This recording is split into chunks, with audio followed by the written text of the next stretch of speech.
Whoa, I wonder if that's Saturn.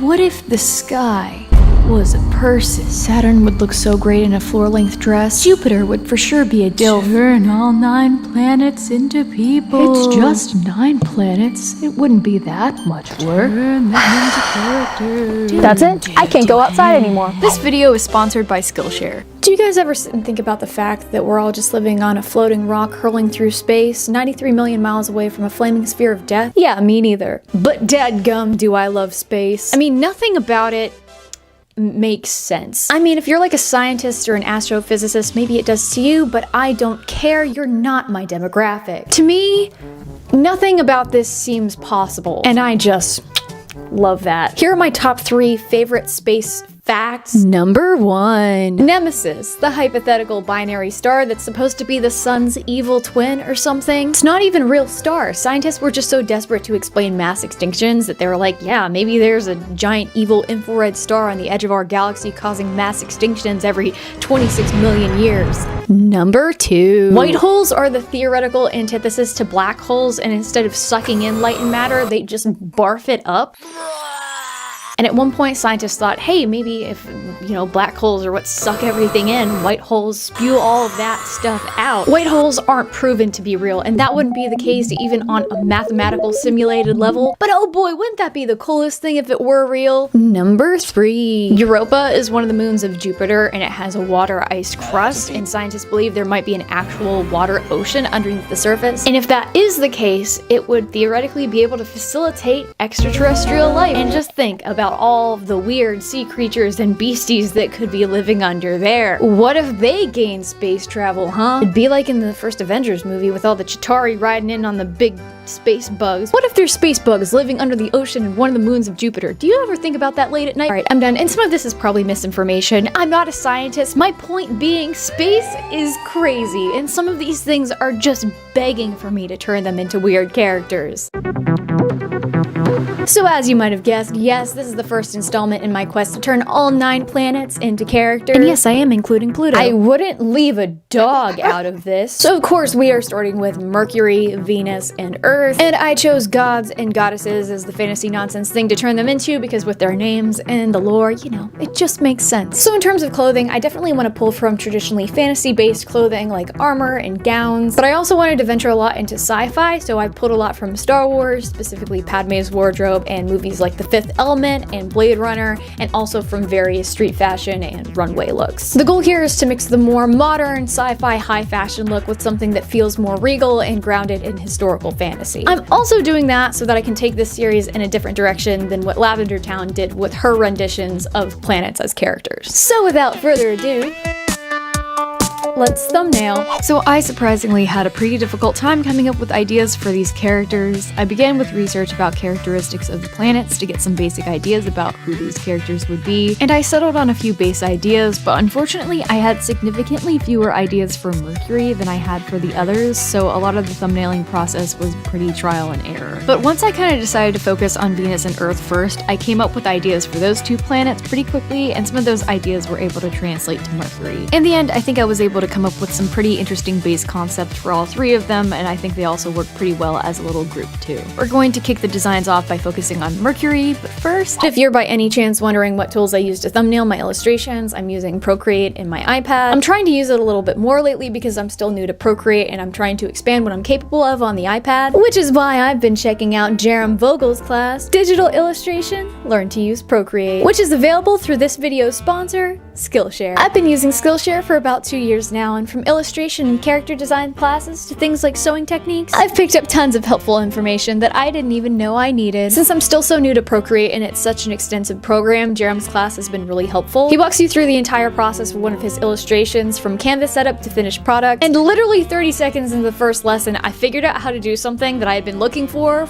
a while. And along the way, I picked up a lot of helpful tips like how to create color palettes, customize gesture controls, and how to properly use the selection tool, which is a tool that I fight with on a frequent basis. It's always just really illuminating to learn about a program from someone who's so experienced with it, because they just press a button and you're like, I've been looking for that. So if you'd like to check out Jerem's class or one of the many other classes Skillshare offers, right now is the perfect opportunity to invest in your creative passion, whether it's a new hobby, a new career, or launching your small business. Because for a limited time, you can receive 50% off a full year's Skillshare subscription, making it their best deal of the year. Plus, Skillshare is a great way to take advantage of Black Friday sales because it's not about more consumption, more clutter, more stuff. It's a purchase for your passions and creative growth, and a wonderful way to gain practical knowledge for yourself or a loved one. So invest in yourself this holiday season and take advantage of Skillshare's best offer of the year. For a limited time only, use my link to get 50% off your Skillshare subscription. Thank you so much to Skillshare for sponsoring my mission to personify 9 space rocks. Now, let's get back to it. So we are starting off with Mercury, who, like I said, was the character that I struggled with the most, mostly due to the fact that I don't find Mercury to be all that interesting of a planet. Sorry, Mercury. Mercury is the smallest official planet in our solar system, it's closest to the sun, and is one of the solid planets as opposed to being gaseous. The surface geography is speculated to be similar to that of our moon, and scientists think it used to have a magma ocean at one point. It's supposedly quite volcanic, although we're not really sure how many of those volcanoes are currently active, but the surface does show evidence of quite a few low-profile shield volcanoes. It also has an extremely thin atmosphere, so it doesn't have much of a weather system and isn't as hot as Venus, despite being closer to the sun since its atmosphere doesn't retain heat. It's one of 2 planets in our solar system that have no moons, and is named after the Roman messenger god and god of commerce. So yeah, not a ton to go off of, considering it's mostly just a giant craterous rock, which, to be fair,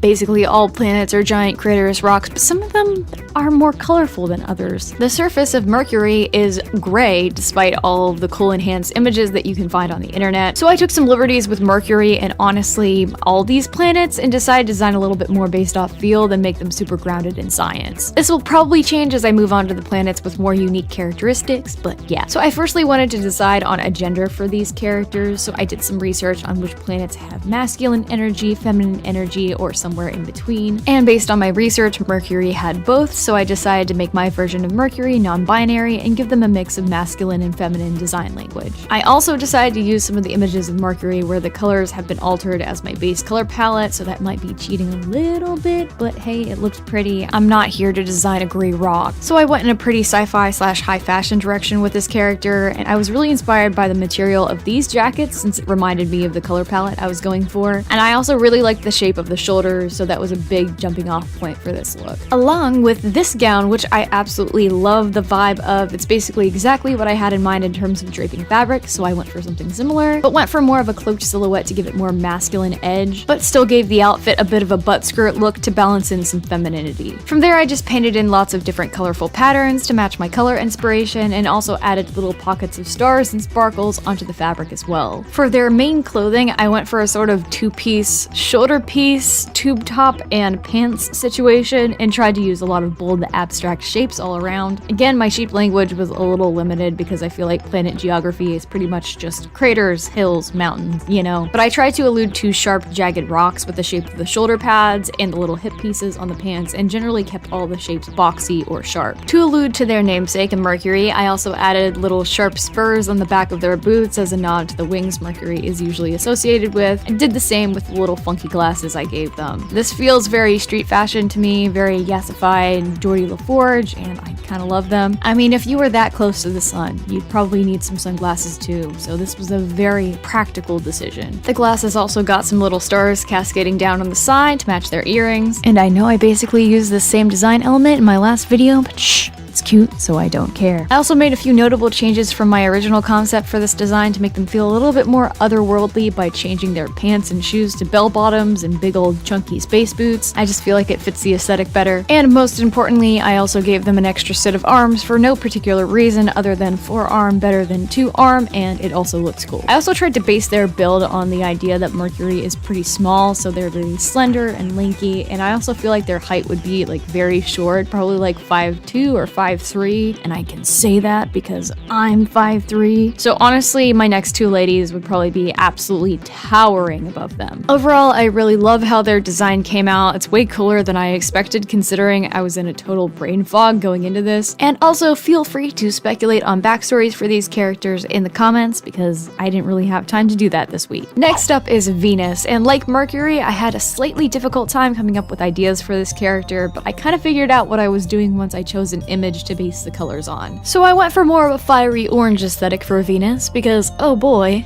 she is hot. Venus is the second closest planet to the sun and is sometimes referred to as the Earth's sister or twin because they have a similar size and composition. Venus is also volcanic with around 167 speculated active volcanoes, and by contrast to Mercury, also has a pretty dense atmosphere, which gives it a crazy weather system, including extremely high temperatures of up to 800 degrees Fahrenheit and extreme temperature shifts between its light and dark side. I've also read that it can rain sulfuric acid and it, quote, snows a few different types of metal. Like, excuse me? It snows metal. And because of the volcanic activity on Venus, scientists also speculate there to be a decent amount of heat lightning. Wow! Like Mercury, Venus is the only other planet in our solar system not to have any moons, so I'd say a good bit of interesting stuff is happening on Venus. Venus is of course named after the Roman goddess of love and beauty and is often associated with feminine energy. So surprise, surprise, I went in a femme direction with this design. So once I kind of settled on colors and the general vibe, everything clicked into place, and the biggest piece of inspiration for this look was this beautiful orange dress that gives off a soft turquoise reflection. I thought it would be perfect to tie both into my main color inspiration, which was these bright orange images of Venus, and my secondary color inspo, which was these images where Venus looks a little bit more cloudy, sporting hints of blue and green where you can see bits of the weather patterns on the surface. So I designed a more showgirly take on the orange dress with a slightly different silhouette, and I gave it some weird shoulder pieces to allude to its mountains and volcanic surface, although I'm not sure how well they translate looking at them now. They look a little bit stupid, but it's fine. The main dress piece is essentially a leotard and a large billowing skirt accented with a variety of decorative armor. And since Venus is also the brightest planet visible in Earth's sky, I tried to give the armor and jewelry a grand, sort of sparkly motif. Almost like the sun, but I tried to design it more along the lines of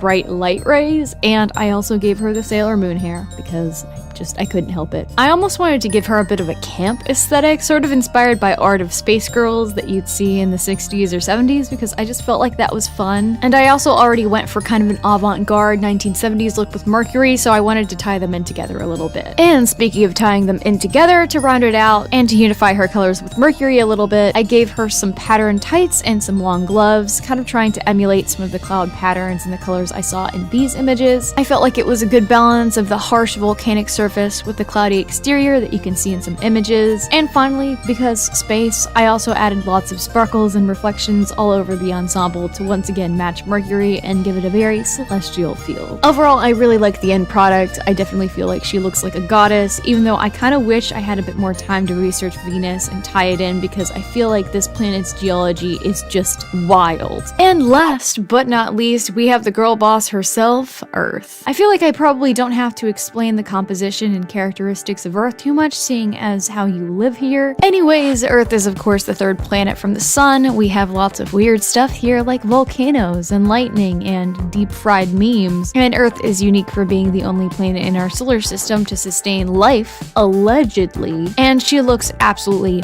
bonkers from space. So I decided to go for a femme design once again for Earth, since it's often referred to as Mother Earth, and I also wanted to play with the idea of it being Venus's sister. So I kind of just went wild with this design and did all of the predictable things because, oh boy, is that fun. And I've also just been really looking forward to this one. So I basically wanted to design a dress that feels alive and moving and reflects what Earth looks like from space. So I based the general shape and idea around a lot of these flowy gowns that have weird tailored shapes but still feel natural and organic. And I also took inspiration from this gown where bits of fabric are twisted and draped across the body, and tried to translate that into flowy clouds with breaks in them that reveal pockets of the Earth's surface like the ocean and various planes. I gave the dress sort of an hourglass shape with lots of dramatic curves without giving it too much of a defined structure to give it more of a soft feminine energy, and rounded it out with some long navy opera gloves to give it some elegance. I paired the cloudy dress with long billowing cloud-like hair and added some armor-inspired accent jewelry to mirror Venus and play into the sisters concept a bit. I also wanted to use some brown shape language here and there, so I also gave her 3 buns with some little metal hair accessories kind of inspired by Padme's weird hair cages from the the beginning of episode 2, and I also added some weird dangly earrings to the halo crown piece to suggest satellites orbiting the Earth. Speaking of satellites, the Earth does have a moon, so I added a little snow owl companion that probably likes to perch on her shoulder as an allusion to our moon, and I think that's just so stinking cute. Allow me to pat myself on the back for a moment. I very much see my planet characters as being a little pantheon, with the sun probably being their Zeus or whatever, so I'd love to do an episode later where I turn other fun space things into characters like the sun, the dwarf planet Ceres, or the Kuiper Belt. I always wanted to participate in the turning planets into characters trend that happened a few years ago, but I never got around to it, so I am just finally living my dreams. Get ready for a lot of space. Plus, this will hopefully give me a chance to do a bunch of fun research about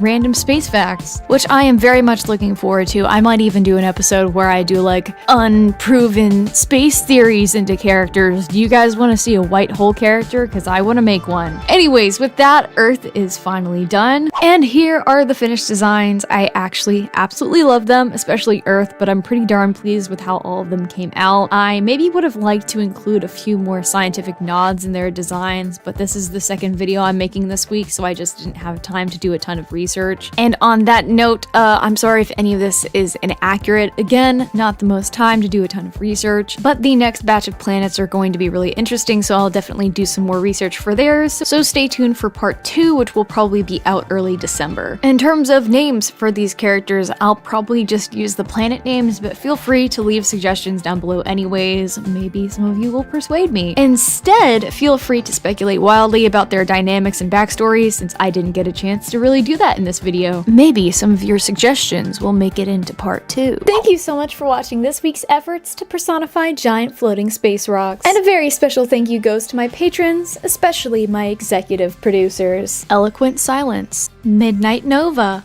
John L, Meeks Hunter, Cleos, Blue, In the Galaxy, Mel W, Jim Jiminy, Satoni, Sushi McNushi, Megan Penland, Owlian, Bean the Bread, Bobo McFo, Gravity Drop, Hypnos, India, Jessica Dilling, Katie, Michael Twy-Cross, Panda Pie 365, Refnlings, Silver, Sweet Winter Garden, Welly Kelly, and Will Schmidt. Thank you once again to my patrons. You guys really keep the lights on around here, and if you're interested in becoming a patron, well, that link is in the description. Now, if you'll excuse me, I have to go engage in my next eccentric costuming project. Bye.